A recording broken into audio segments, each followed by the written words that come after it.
Hard. Y'all making us look like millennials. We are millennials. I know. Welcome back, everybody, to Life Offset Podcast. Today we're going to be talking about various heartbreaks in the industry. I'm Ruby. I'm Robin. And I am Crystal. So I want to first start by asking this one question. What are some of the various heartbreaks that you all experienced in this industry, the entertainment industry? Where would you like to start? Where would you like to start? Start somewhere, because it's everywhere. I'm broken right now. Tell us why you broken, Robin. There's a lot of reasons. Like, it's been 3 years of Heartbreak Hotel. It's just, the industry is Heartbreak Hotel. Absolutely. Yeah. I think there's a lot of things to be heartbroken, but I also think you shouldn't hold on to it like a bad ex-boyfriend. Gotta get over it. But, I mean, we've recently talked about auditioning a multitude of times.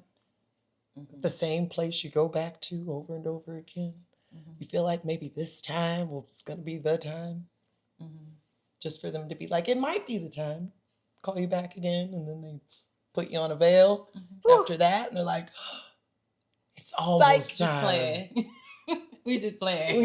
And then you see the commercial on TV and you're like that's who booked it? Crazy. Legit, that's my actual story of what happened. As you can tell, I'm a little sore. But it's, it's the nature of the industry and things we kind of have to just work through. It's a part of it. I think it's obviously perspective and on how you look at it. But again, that's exactly what happened. I've been working really hard with my agent, our agent, and trying to book something and feeling this huge sense of responsibility to give them that as the artist that I said that I was. And after having a series of callbacks the past 3 years, I mean, a lot, I have dubbed myself the callback queen. And then finally getting on a veil back to back with multiple spots. And then one of them in particular, I think I don't know if I talked about it last time, but I went to brunch after being put on a veil. I was put on a veil that Friday. I went to brunch on Sunday downtown.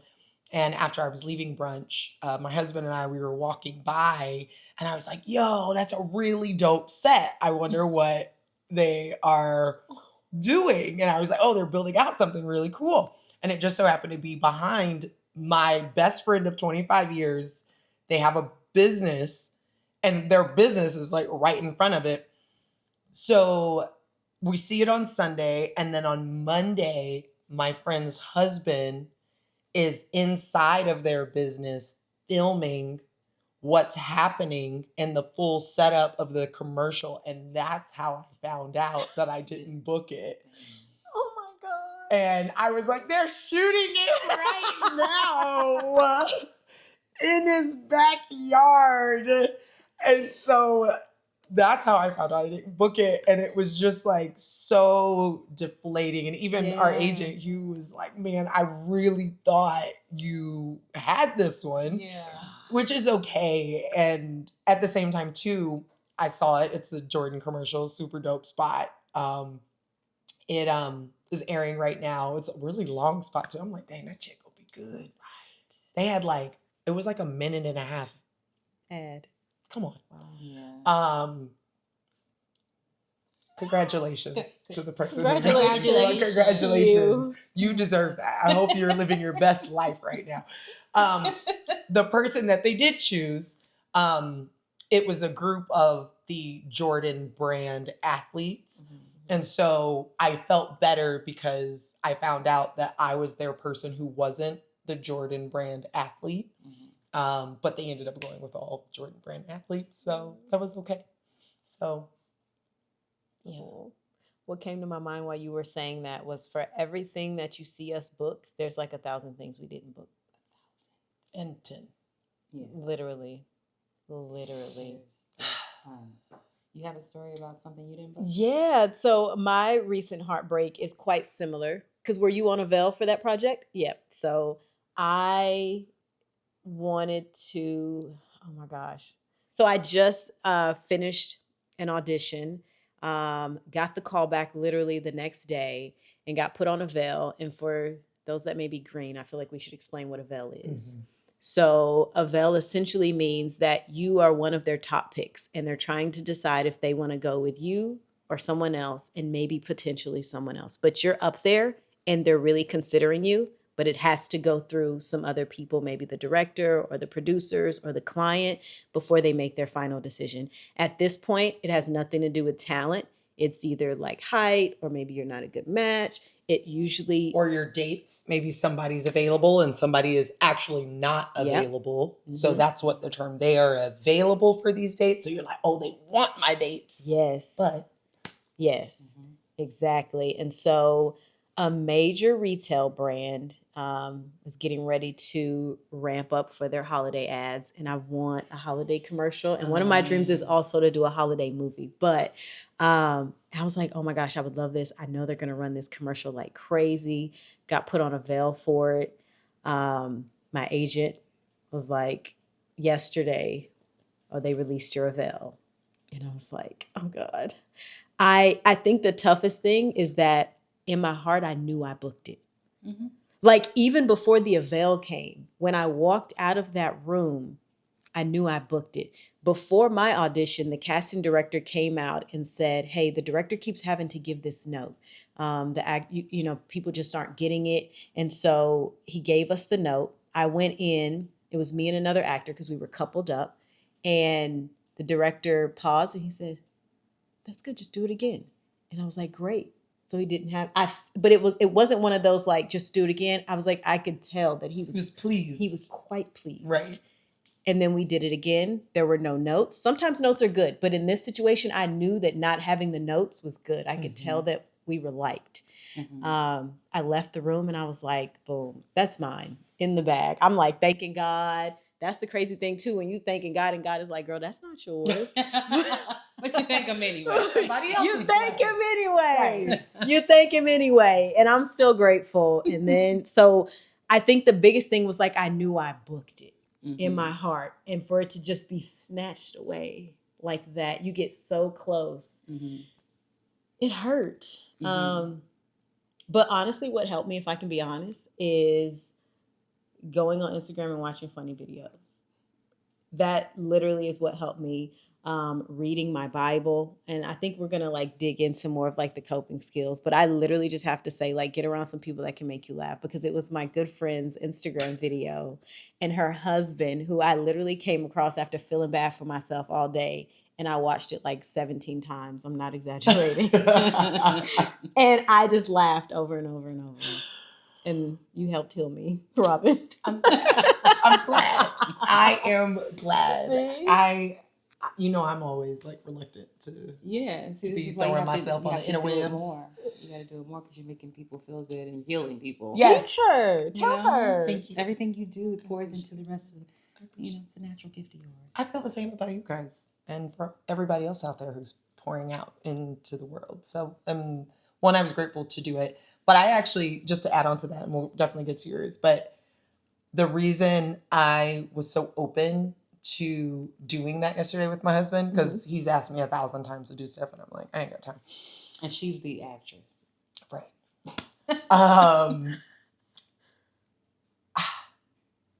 The other day, I got a call back and had an amazing call back. It was just fun. My partner was so fun. And I was still down from what had happened before, but that call back really lifted me. I felt like I was not at an audition, but I felt like I was back in class. And we're on like a break right now with class. And so I was like, oh, it's the feeling. And it just felt really good. And so the next day he asked me to do that. And I was like, yeah, because I like feel really good. He caught you at a good time. He did. He caught me at a good time. But it was because of that feeling that I got in that callback that like inspired me to be like, no, you know what? Like, let me have some fun. So I'm glad that transpired into your life and into your heartbreak. Our heartbreaks are healing each other. Thank you. After crystals, I want to dive into these feelings though, because sometimes they will have you doing the wrong thing. Oh yeah. So my heartbreaking like booking experience or non-booking experience, I don't know, I have so many. I remember when I first started, Well, we'll talk about that later. I'm gonna skip that. So I don't know when my most recent one. The one I can remember the most was this big insurance company.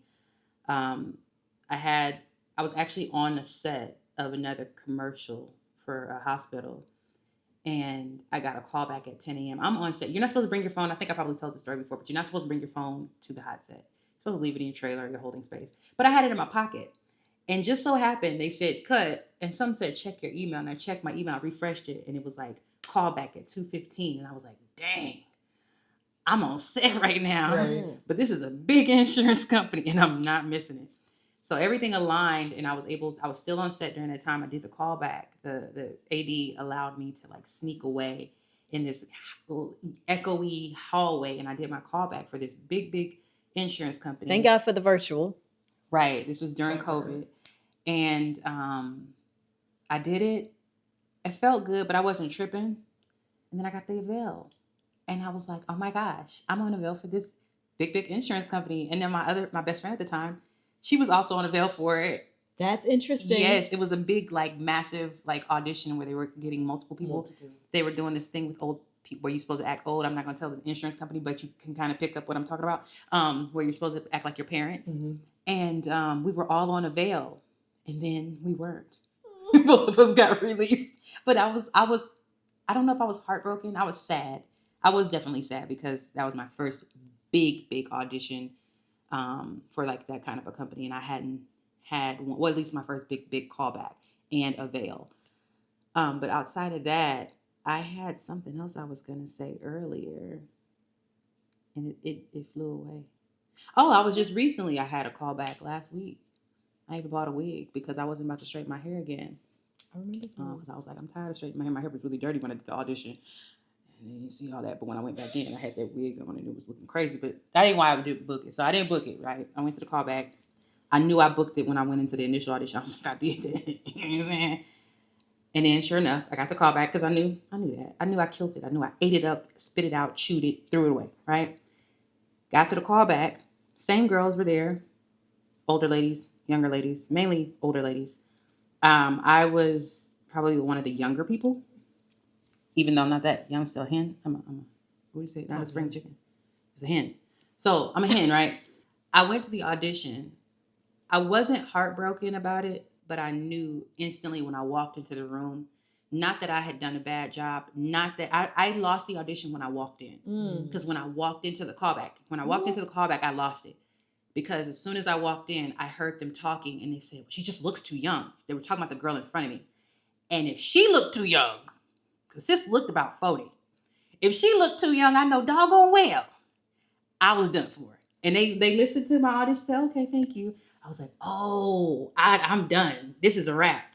And they wanted the older ladies. They wanted, because the age range was 40 to 50. And regardless of my age on paper, regardless, if I'm 35, 40, 45, if I don't look that, I don't book that. So, and that's what happened. Yeah, that's what happened basically. I knew as soon as I did my audition, I still killed it. I still booked the room, but for what they wanted, it wasn't gonna. So I didn't even necessarily feel heartbroken because as soon as they said, "Oh, they could have been talking about me." The way because they were talking to each other, but they weren't quiet. They were like, "Oh, but she just looks too young." She looks young. She looks young, Bill. You know how they do. And they're just like, it'd be like 50 of them in the corner. I'm like, how y'all put 50 people on one couch? Yeah, no, for real. And one of them talks. Yeah, the initial audition, it was the one guy. I ate that up. I did it one way. Then he was like, all right, can you do it like this? And I did it. And then he was like, all right, we'll do it like this. And he gave me the instruction. I ate that instruction up. I ate because I paced myself. I was Come like, on. Okay. And even when I went into the audition, because I'm a professional, right? It was 15 people in there from 1 to 15. He was like, go ahead and slate. They still talking about who young. And I was like, all right, they talking. They didn't acknowledge me. I ain't acknowledging them. I did my thing, turned sideways, did my hands. Don't look at my hands now. I did all that. And then they were like, oh, hey, Crystal. And I was like, how y'all doing? And I was like, my name is Crystal Hicks. I'm 5'4". Because that's what you're supposed to do. Don't let them break you, just because they're ignoring you. Because they will ignore you. A lot. So you just got to keep doing you. But I know that had nothing to do. Like, I wasn't being rude or anything like that. I was just, like, being professional. Like, we just get in, get out. But they didn't give me a redirect. And I was like, I didn't book that. But it wasn't me. It had nothing to do with me. It was 100%. When he said they didn't look, she looked young, I knew it was a wrap because the girl looked 40. Yeah. Yeah. I can just always say that if it's not you, it wasn't you, because there was always a particular thing that they're looking for, or a reason, or maybe a kid looks better with a certain mom and a certain dad and they look more aligned, and there's like all these different things. Yeah. And so I just listening to you is, I mean, we know this, obviously being professionals now doesn't bother us as much, but just knowing and understanding, like even the audition I did the other day, when we came out of that room, we literally chest bumped each other and were like dabbing each other We up did and that. kiki, and like we were both like, yo. That moment was my booking moment. Yes. Yes. And 1,000%. in the sense of like, I went in there and did what I was supposed to do. Yes. And that is the booking that I really want. Now, what they decide is up to them. But did I walk out of that room knowing I killed that? Killed it twice. Because you can't do anything else. I can't be taller, smaller, thinner, older, younger. Yeah, exactly. Have a mousier voice, or like, this is me. And if this version works for you, then book me. Yeah. 1,000%. But it has nothing to do with me. Yeah, You know? absolutely. And I think that's the coping mechanism, right? It's, you have to be confident in who you are. You have to know what you bring to the table and bring it to the table well. Don't walk in, like you said, you knew you didn't book it when you walked in, but you still didn't go into the audition and half do it. Oh, no. You still gave it your best. Of course. Because you have to go in as your full self. Because when you don't book it, now you know it's not because of something I didn't do. No. You know, and I think that's the biggest thing. You reminded me of another story I had too, but I'm trying to decide which one I want to talk about. But anyway, you said something so valuable. You said, I didn't get it, but I booked the room. And I think we need to take a beat there and really explain to the audience what that looks like. Right. And why it's so important to book the room. Because all of us had these opportunities, but I guarantee you're going to get called in by that casting director again. You're going to get called in by that casting director in, because booking the room simply means making such a great impression that they like you and they want to work with you, even if this is not the gig for you. And they know you and they will call you back for other things. Yes. Yes. So don't walk in there with your head down. No. Walk in there like you are there to solve a problem. Walk in there like you are confident in your training, in your experience. Not like you are. You are. You are. Exactly. And if you're not, get comfortable. Get comfortable. Yeah. If you don't walk out of every audition room at least feeling like I showed up as the best version of myself. Not that they liked me. You can't control whether or not somebody likes you, but I showed up as the best version of myself. I gave them everything that I had. I was pleasant. Then I've booked the room. Yeah. Period. It's so important because we talked about all those callbacks. I mean, the callback queen. That one office is the one office that calls me in nonstop. I love it. That one office is the one office I've had all those callback with. I had those avails with. It's that one office. So again, I know at some point it's only a matter of time. Yeah, exactly. It's just a matter of when it's my time. And so you can't get caught up when that time is. You have to keep on moving and keep on pushing. Because I am also a firm believer in the magic of booking and the energy and the blessing and the grace that's around you. And I think that simply comes from you creating in a various amounts of spaces. It could be in your work life. It could be with your family. It could be with your parent, it could be on a set, it could be doing a number of things and creating.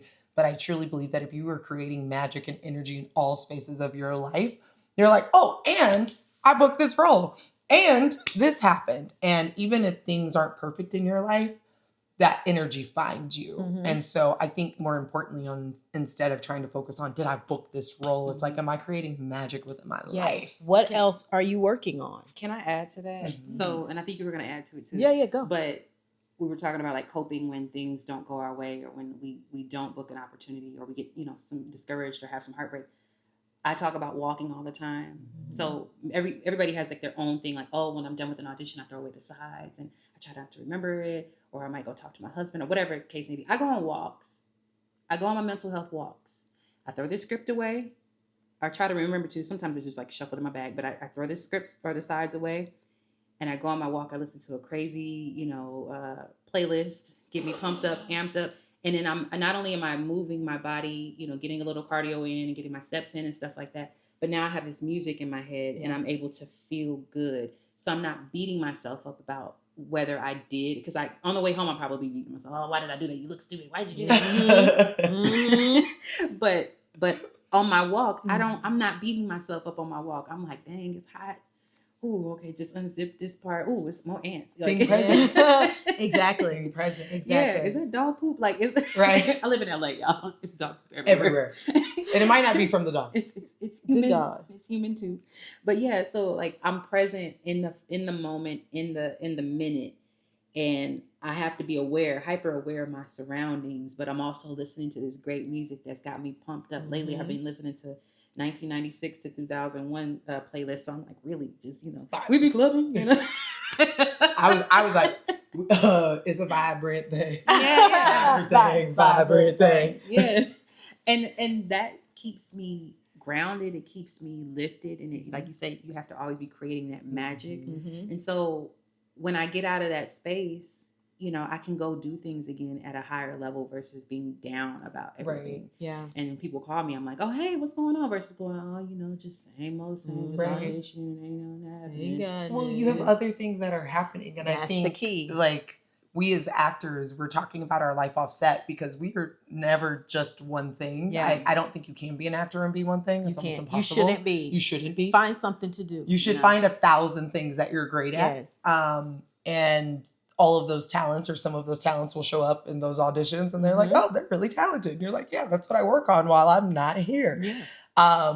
Having those things also remind you of the various talents that you do have. So you're not living for these bookings, right? Like, I'm not living for the booking for the money because I have other jobs. I'm not living for the booking because of if I don't have this, no one will see any work that I do. No, you're seeing me right here, right? You can find me on social media. You can see me on other things. I have tons of bookings to go through and scroll through. That I have a web series. Right. We have there are things, blogs, things that we are doing and creating that it is not the sole way of creating. Yeah. And Life offset is our way of creating. Exactly. Right. Exactly. And not waiting for the industry to try and give us our stamp Yeah. of approval. Oh, I've been approved. Absolutely. She's here. Since birth. Yeah. Period. And that's not like, oh, let me cope a little bit. Let me know. It's like, I really do this. We really do this. And so I just think it's important for you to be a multi-hyphenate individual. I don't care if you're an engineer or if you're an artist. We should all have a multitude of things. Absolutely. Absolutely. And even if you, a lot of people say, I just want to act. Well, even if you just act, right? And there's nothing wrong with that. Make sure you're not just holding out just for a commercial or just for a TV show, because those are so far and few. Commercials aren't, but the film and TV stuff, it's so far and few. You should still be incorporating plays, theater, something, because it's everywhere in LA as well. So don't just say, oh, I'm only doing this, or don't limit yourself to not doing commercials because you want to act. Because a lot of people are out here and they're like, I don't want to do commercials. You want to be broke. You sound goofy. You're ridiculous. Because George Clooney. No. Period. Yeah. Crazy. Okay. My acting checks moved me here so I can get a film role and a TV role. And if we're going to be real, the money is in the commercials. The money, when you talk about a residual, them little funky TV and film residuals, you're going to get $1,500 up front for the role that you booked, max. And then you gonna get a $6.71 because I got one upstairs waiting to be cashed. I got 11 cents last week. 11 cents. We will bring you the film and theatrical receipts. My commercial residuals, we're talking about sick. We're talking about at least 3 to 4, sometimes 5 zeros, depending on who's booking. You can eat. Yeah. Eat. Let me tell y'all. I'm no longer with my previous commercial agent, but a commercial that I did years ago started running again. And guess who got a check in the mail?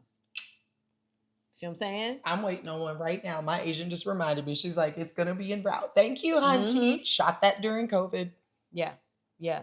I haven't experienced the success that they've had financially. I've, got a pretty big commercial, but the financial part is still a little but it's okay because we doing social media. Tampax. But Y'all better pay her. hey. You can cut it out. She didn't say it. I'm sorry. But here's the thing. We know sorry. I have a big commercial out. I see that commercial everywhere. I'm sorry. Every day. I see that commercial everywhere. Every day. So Y'all gonna sponsor the Life Offset podcast? but here's the thing. I'm trying to say. I really want to know. So the commercial. Y'all tag Tampax in the comments. Tell them. You got 3 women. We here. got the spokesperson right here. Tampax has 5 sizes for your changing clothes. Tell them. Tell If them. it hurts to remove, go down a size. If it leaks, go up. We all got different flows, Tampax. different.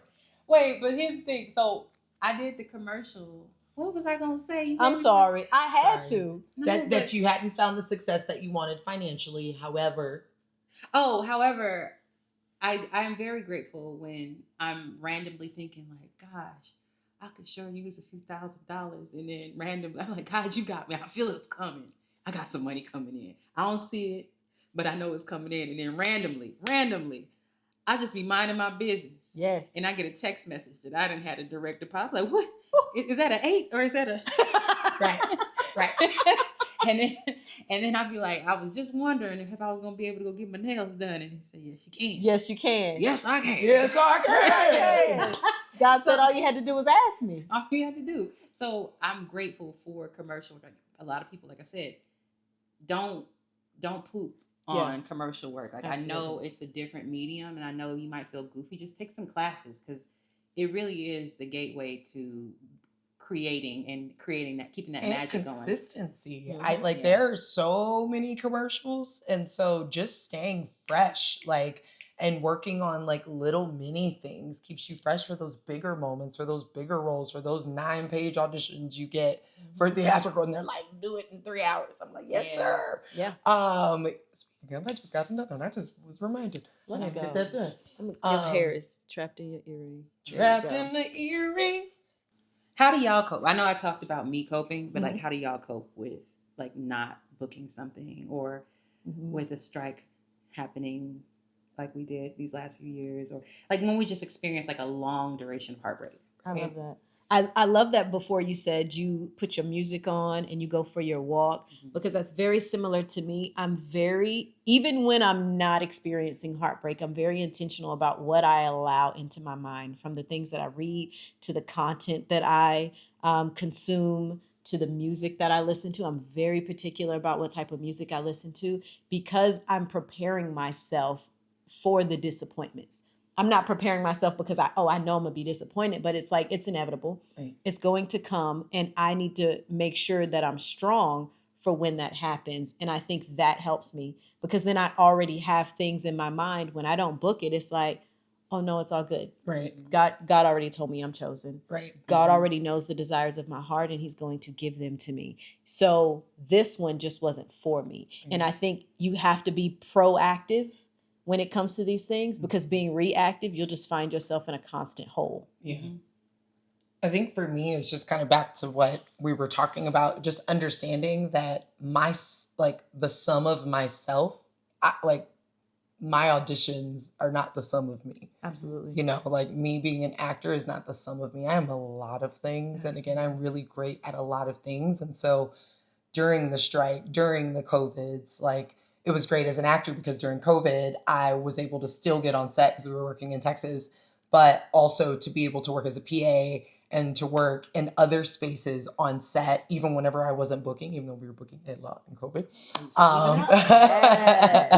Clean it. There were so many opportunities for me to do other things, which then led to me, ADing a couple times, and then led to me creative directing, and led to me doing set designing, and led to me doing other things that didn't make me feel like, oh, I'm not on set. I was like, no, I found 5 different ways to get on set. I was cooking, I was doing a lot of things that enabled me. And so just really understanding even now and leaving yesterday is like, I'm speeding from one place to another. So in the matter of 6 minutes, I can go from having my coach's gear on to becoming this actor, to leaving my kid in the car and being baseball mom, and then driving back to be a private trainer for something else. So I don't even think I really have time to sit Yeah. until I think about it. I'm like, dang.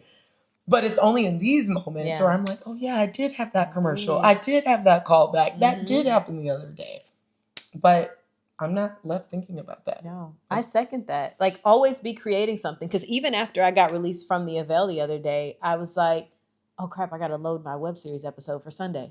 Like, let me She go rewatch just it. dropped it. Literally. Like, not even 7 days ago. And premiered Literally. it at the SAG Theater. yeah, at the SAG Foundation. Like, it was really nice, and the show is funny. It's hilarious. Go and watch it's beautifully it. shot. It's called Werk on YouTube under Tribe Brew Media. Produced a SAG production. Yes. Thank you guys. Go watch it. But also to the point of, why are we worried about the Avail when you already made yourself Avail on your own project? Let's go. Yeah. I booked me. Period. Yeah. Starring. Mm-hmm. What else do we need? You know what I mean? So it's Yeah. just like, have other things. Like, Yeah. this is my other thing that we genuinely get excited about. Exactly. I collab a lot with people, and then I do content somewhat, but that keeps, like, honestly, doing content keeps me sane, even though it Yeah. drives me crazy at the same time, because it's so time consuming. It keeps me from dwelling on, oh, I ain't had an audition in 6 months. Oh, I haven't had any theatrical. Oh, and I'm still overweight. I'm not the weight that I want to be, or whatever the case may be. It keeps me from thinking about that and living in that sorrow. Yeah. Mm-hmm. And also, like, some random thought I was having while you were talking. I was like, it's kind of like roster dating. You keep yourself busy so you don't have to worry about this one. I like Yeah, that. it's like you roster. Like, I'm busy doing this, so I'm not really worried about this bozo. Mm-hmm. Like, I mean, it's cool. I liked you, but Yeah. But I you got- ain't work out onto the next. Yeah. If you ain't showing real interest, Okay. she's on to the next. Exactly. Yeah. See? I like that. We are. We're gonna roster date this Yeah. industry. Yeah. Roster Oh, yeah. date the industry. Mm. Yeah. I like that. Which prevents the heartbreak. Pimping. Come on. We gotta pimp the industry. Pimp to prevent Pimp heartbreak. the industry. If we doing the pimping, you can't get pimped. Mm. Remember, I said, I know a few episodes ago, I said, one of my goals was when I came to San Francisco, I said, or back to California, I said I wanted to make San Francisco my beat. Mhm. Right? But I couldn't muster up the words to say I wanted to make LA my beat. But LA is my beat. Mm-hmm. My bottom beat. Mm-hmm. The I can't. bottom. Now we're here. Yeah, the bottom. Started from the bottom of the whole team. Started from the bottom of the here. Yeah. Yeah. That's a wrap, y'all. That is a wrap. Thank y'all for Thanks. watching. Thank Like, you. subscribe. If you have questions about the industry, about our life offset, about us personally, drop them below. We want to hear from y'all. We want to address y'all's questions. And if you've made it all the way to episode 5, thank you for continuing to stick here with us. How do they do it? We love y'all. Is this what they do now? I thought they Yeah. had some like new Maybe school. talking It up looks like a gang it's a gang sign. sign. Oh, good. They do, but I'm just gonna keep it We all like, traditional. I don't know. Oh, is it like this? That's a lot. That's They- a lot. they But make- also a larger heart. Y'all making us look like millennials. We are are millennials. millennials. I know. Told you, I'm a hen. I just learned this last week. We learned it. We did it. We in did here. it. Yeah, We did it. That was last. And week. look, I ain't got no nails now. I don't know what finger it is, but we signing today. Well, now we're signing off. Bye. Bye, y'all. Was that real sign language?